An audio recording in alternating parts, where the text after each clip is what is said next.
আসসালামু আলাইকুম মালয়েশিয়ার প্রবাসী ভাইগণ, আশা করি আপনার প্রত্যেকে ভালো আছেন। মালয়েশিয়া হতে বাংলাদেশি শ্রমিকদের জন্য বড় সুখবর। 1 থেকে 2 সপ্তাহের মধ্যে মালয়েশিয়া মেডিকেল পোর্টাল চালু। চলুন খবরে বিস্তারিত জেনে নেওয়া যাক।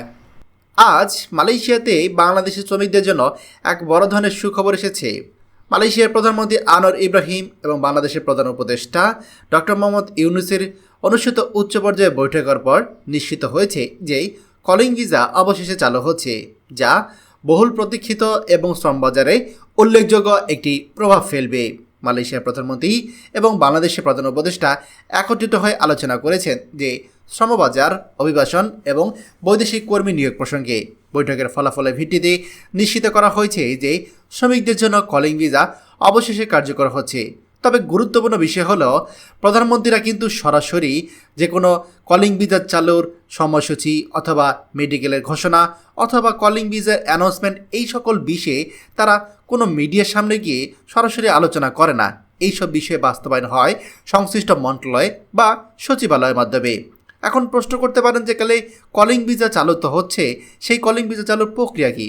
দেখুন, বিশ্বস্ত সূত্র এবং বিভিন্ন রিক্রুটিং এজেন্সির তথ্য অনুযায়ী মালয়েশিয়া সরকারের দুটি মূল দপ্তর আগামী 1 থেকে 2 সপ্তাহের মধ্যে মালয়েশিয়া মেডিকেলে পোর্টাল চালু করবে। আমি আবারও বলছি, মালয়েশিয়া মেডিকেল পোর্টাল চালু করবে, মেডিকেল চালু করবে না। আগে মালয়েশিয়া মেডিকেল করার জন্য যে পোর্টালটা রয়েছে, যে অনলাইন সিস্টেমটা, সেটা ওপেন করে দিবে। তারপরে তারা বাংলাদেশে থাকা যে মেডিকেল সেন্টারগুলো আছে, সেই সেন্টারগুলোর মাধ্যমে তারা কিন্তু আপনার এই মেডিকেল করার জন্য অ্যানাউন্সমেন্ট করবে। ইতিমধ্যে আপনারা জানেন, বাংলাদেশের মেডিকেল সেন্টারগুলোর একটা তালিকাও কিন্তু অনলাইনে প্রকাশ পেয়েছে। এই যে অনলাইন পোর্টাল, এই পোর্টালের মাধ্যমেই শ্রমিকরা নিজেদের মেডিকেল পরীক্ষা সম্পন্ন করতে পারবেন, যা কিনা কলিং ভিসার জন্য বাধ্যতামূলক। এখন কেন এটি খুবই গুরুত্বপূর্ণ? দেখুন, কলিং ভিসা কার্যকর হওয়ার ফলে শ্রমিকদের জন্য মালয়েশিয়া সহজ, কম খরচ এবং স্বল্প খরচে কাজ করার জন্য একটা সুযোগ তৈরি হবে। এছাড়া বৈদেশিক শ্রমিক নিয়োগের ক্ষেত্রে নিয়োগকর্তারা অনেক বেশি সুবিধা পাবেন। বাংলাদেশ সহ অন্যান্য দেশের শ্রমিকদের জন্য কিন্তু মালয়েশিয়া শ্রমবাজারে প্রবেশের পথ খুলে যাবে। এখন যেসব পরবর্তী ধাপ রয়েছে, সেই ধাপগুলো অনুসরণ করতে হবে। যেমন, মালয়েশিয়া সরকার থেকে মেডিকেল পোর্টাল চালু হবে, এরপর পোর্টালের মাধ্যমে মেডিকেল পরীক্ষা সম্পন্ন করা হবে এবং কলিং ভিসা প্রক্রিয়া শুরু হবে।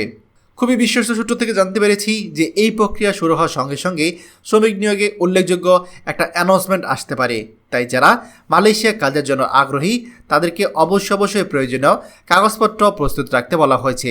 পাশাপাশি মালয়েশিয়ায় গতবার যে সকল প্রবাসীরা যেতে পারেনি, এদের মধ্যে যে 18,000 শ্রমিক রয়েছে, ইতিমধ্যে তার মধ্যে 8,000 কর্মীদের কিন্তু বাংলাদেশে ট্রেনিং শুরু হয়েছে। তাদেরও মেডিকেলের বিষয়ে কিন্তু অ্যানাউন্সমেন্ট চলে আসবে।